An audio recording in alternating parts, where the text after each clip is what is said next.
Senhor, meus amados irmãos e irmãs, é um prazer poder gravar mais um vídeo para o canal. Tem uma mensagem de Deus para a sua vida. Em 1 João 1, no versículo 9, diz assim: se confessarmos os nossos pecados, Ele é fiel e justo para nos perdoar os pecados e nos purificar de toda a injustiça.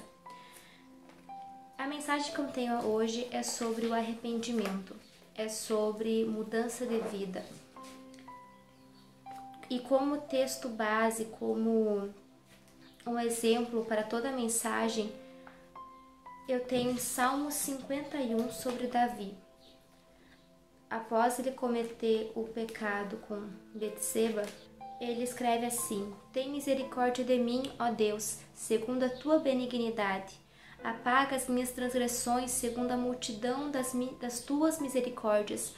Lava-me completamente da minha iniquidade e purifica-me do meu pecado, porque eu conheço as minhas transgressões e o meu pecado está sempre diante de mim. O primeiro passo para o verdadeiro arrependimento é reconhecer as transgressões, é reconhecer, é confessá-las diante de Deus, porque a palavra de Deus fala em Provérbios 28, 13, assim: o que encobre as suas transgressões nunca prosperará, mas o que as confessa e deixa alcançará misericórdia. Temos outro exemplo, além de Davi, quando ele confessa, nós temos também o exemplo de Isaías, no capítulo 6 e versículo 5, ele fala assim: ai de mim que vou perecendo, porque eu sou um homem de lábios impuros e habito no meio de um povo de impuros lábios. Tá. Aqui Deus estava começando a chamar Isaías. Antes dele exercer o ministério dele, ele confessou seus pecados. Ele confessou a Deus as suas transgressões, ele foi humilde, né? E após esse reconhecimento, após a gente confessar os nossos pecados, porque assim que a gente aceita Jesus, nós devemos confessar os nossos pecados, porque a gente tem conhecimento que para andar com Jesus nós temos que ter uma mudança de vida, né? E após esse reconhecimento, na verdade, junto com esse reconhecimento, nós temos que ter um arrependimento sincero, um arrependimento puro diante de Deus, como o salmista fala, Salmo 51. Contra ti somente pequei, e fiz o que a teus olhos é mal, para que sejas justificado quando falares e puro quando julgares. Eis que em iniquidade fui formado, e em pecado me concebeu minha mãe. Eis que amas a verdade no íntimo, no oculto me fazes conhecer a sabedoria. Purifica-me com esopo e ficarei puro, lava-me e ficarei mais alvo do que a neve. Faze-me ouvir júbilo e alegria, para que gozem os ossos que tu quebraste. Esconde a tua face dos meus pecados e apaga todas as minhas iniquidades. Aqui o salmista, ele suplica a Deus, ele suplica a Deus para que seja perdoado. E nós temos sobre o arrependimento sincero Isaías 55, 7. Buscai ao Senhor enquanto se pode achar. Esse é o 6. Invocai-o enquanto está perto. Do versículo 7. Deixe o ímpio o seu caminho e o homem maligno os seus pensamentos, e se converta ao Senhor, que se compadecerá dele. Torne para o nosso Deus, porque grandioso é em perdoar. Aqui este versículo, ele fala que é Deus quem perdoa os nossos pecados, porque ele é grandioso em perdoar. Quando a gente peca, a gente primeiro tem que reconhecer que a gente peca contra Deus. Como o salmista falou, contra ti, somente contra ti pequei. Porque quando a gente peca, a gente não está pecando contra o homem. Quando alguém adultera, tu não está adulterando contra o teu cônjuge. Tu está adulterando em primeiro lugar contra Deus. Porque é os mandamentos de Deus. É a lei de Deus. Então, quando a gente aceita Jesus, nós decidimos andar nos seus caminhos, a gente vê o que é certo e a gente vê o que é errado. Quando a gente for pecar, quando dá aquela vontade, a gente tem que pecar. Não, eu não vou pecar contra Deus.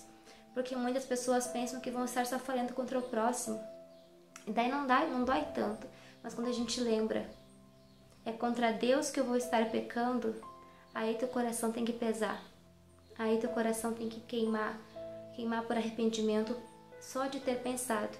Porque Deus, ele sonda nossos corações, esquadrinha nossos pensamentos, mas se ele vê um verdadeiro arrependimento em nós, ele é grande em perdoar. E, deixa eu ver, também temos em Colossenses 1, do 13 ao 14. Ele nos tirou da potestade das trevas e nos transportou para o reino do Filho do seu amor, em quem temos a redenção pelo seu sangue, a saber, a remissão dos pecados. Então, quando a gente peca, a gente sabe que é pecado contra Deus, mas a gente sabe que é Deus quem nos perdoa, Ele tem poder para perdoar. Jesus, ele morreu e no seu sangue também está a remissão dos nossos pecados. Efésios 1:7 diz assim: eis que temos a redenção pelo seu sangue e a remissão das ofensas, segundo as riquezas da sua graça. Então, não importa quão grande foi o nosso pecado, Deus, ele é grande para nos perdoar. Jesus já morreu na cruz para nos salvar. E é exatamente isso o propósito quando ele veio. Ele diz, Lucas 5, diz assim: e Jesus respondendo disse-lhes: não necessitam de médico os que estão sãos, mas sim os que estão enfermos. Eu não vim para chamar os justos, mas sim os pecadores ao arrependimento. Esse foi um dos propósitos de Jesus vindo para a terra. Quando Deus, ele se esvaziou da sua glória, se fazendo em forma de homem, ele veio aqui para salvar eu e você, os pecadores, para que nós tivéssemos o arrependimento. E após nós se arrepender dos nossos pecados, Jesus, ele perdoa os nossos pecados. Então nós temos que ter mudança de atitude, como diz o salmista: cria em mim um coração puro, ó Deus, renova dentro de mim um espírito estável, no versículo 10. E diz assim: devolve-me a alegria da tua salvação e sustenta-me com um espírito pronto a obedecer. Então ensinarei os teus caminhos aos transgressores, para que os pecadores se voltem para ti. Aqui o salmista, ele está suplicando a Deus uma remissão. Ele está suplicando a Deus para que devolva a ele um coração puro, um coração contrito. E essa oração que a gente tem que fazer. Todo dia a gente tem que pedir: Deus, dá-me um coração puro, um coração que agrade a ti, um coração que faça o Senhor se alegrar em mim. E a fim de que tudo seja para a honra e glória de Deus, a fim de que nós sejamos luz aqui neste mundo e ganhemos almas para Cristo.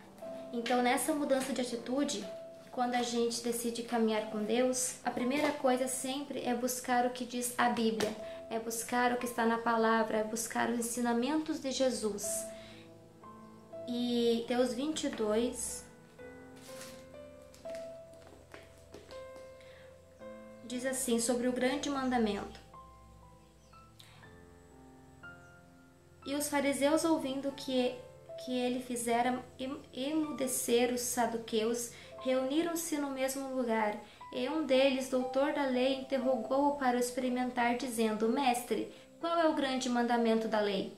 E Jesus disse-lhe: amarás ao Senhor teu Deus de todo o teu coração e de toda a tua alma e de todo o teu pensamento. Este é o primeiro e grande mandamento. E o segundo, semelhante a este, é: amarás o teu próximo como a ti mesmo. Desses dois mandamentos dependem toda a lei dos profetas. Esses dois mandamentos é o resumo de tudo o que Jesus nos ensinou, de tudo. Então, antes de nós pecar, a gente vai se lembrar que a gente vai estar pecando contra Deus. Aqui fala: amarás ao Senhor teu Deus de todo o teu coração, de toda a tua alma e de todo o teu pensamento. Então a gente deve ser puro para agradar a Deus. Amar a Deus significa respeitar a Ele, a sua palavra. Amar a Deus significa amar o próximo, que é a criatura dele também. Assim como Ele nos criou, Ele criou o nosso próximo, seja ele quem for. A gente não deve amar o pecado, mas a gente deve amar o pecador como Jesus amou, se entregando por ele na cruz. Por ele e por mim e por você, não é mesmo? E conhecendo os mandamentos, a gente deve também conhecer e ter no nosso coração o Sermão da Montanha, que se encontra em Mateus 5. Do 5 em diante, tem todo o Sermão da Montanha, que é o grande ensinamento de Jesus, que ele fala sobre nós sermos o sal da terra, a luz do mundo, ele fala sobre grandes coisas, que é o que a gente deve ter no nosso coração. Isso que é o principal da palavra, as palavras de Jesus, o ensinamento dele, os mandamentos. Porque se a gente obedecer esses mandamentos que eu li, são 2, amar a Deus sobre todas as coisas e amar o teu próximo, a gente vai estar obedecendo toda a lei está resumida nisso. É simples, mas para isso a gente tem que ir lá para João 3,3. Até foi a palavra que o meu esposo ministrou na noite anterior. João 3,3. Que diz assim, Jesus fala, respondendo ao Nicodemos: na verdade, eu te digo que aquele que não nascer de novo não pode ver o reino de Deus. Porque quando a gente aceita Jesus, quando a gente tem Ele como nosso único e suficiente Salvador, a gente deve nascer de novo, nova criatura ser, ter novas atitudes, novos hábitos, um coração novo, um coração puro, quebrantado diante da presença de Deus. Nossos pensamentos devem estar voltados para as coisas de Deus, para as coisas do céu, para as coisas que edificam nossa vida. E adiante, em João 3,6 diz: o que é nascido da carne é da carne, e o que é nascido do Espírito é do Espírito, E esse até é o tema do próximo vídeo, da próxima mensagem que eu estive pensando, para não deixar muito longo esse vídeo, que em Gálatas 5, ele vai falar sobre as obras da carne e sobre os frutos do Espírito. Quando a gente começa a andar com Deus, nós devemos andar em Espírito, porque nova criatura somos. Nós recebemos o Espírito Santo em nossa vida e devemos deixar Ele nos guiar. E os frutos do Espírito estão citados lá em Gálatas 5, que vai ser a próxima mensagem, já fique atento. Que os frutos do Espírito são a caridade, o gozo, a paz, a longanimidade, benignidade, bondade, fé, mansidão, temperança. Contra essas coisas não há lei. E os que são de Cristo crucificaram a carne. Aí que eu queria dizer que quando a gente está em Cristo, a gente crucifica a nossa carne, a gente não faz mais as coisas pela vontade do nosso eu, da nossa carne, porque a carne é fraca. A carne vai nos levar para o pecado, vai nos levar para a perdição. Mas quando a gente, mas se vivermos no Espírito, andemos também no Espírito. Não sejamos cobiçosos de vanglorias, irritando-nos uns aos outros, invejando-nos uns aos outros.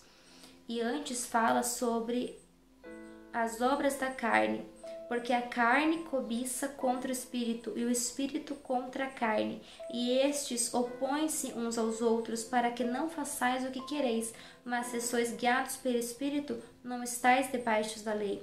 Porque as obras da carne são manifestas, as quais são prostituição, impureza, lascívia, idolatria, feitiçarias, inimizades, porfias, emulações, iras, pelejas, dissensões, heresias, invejas, homicídios, bebedices, glutonarias e coisas semelhantes a estas, acerca das quais vos declaro, como já antes vos disse, que os que cometerem tais coisas não herdarão o reino de Deus.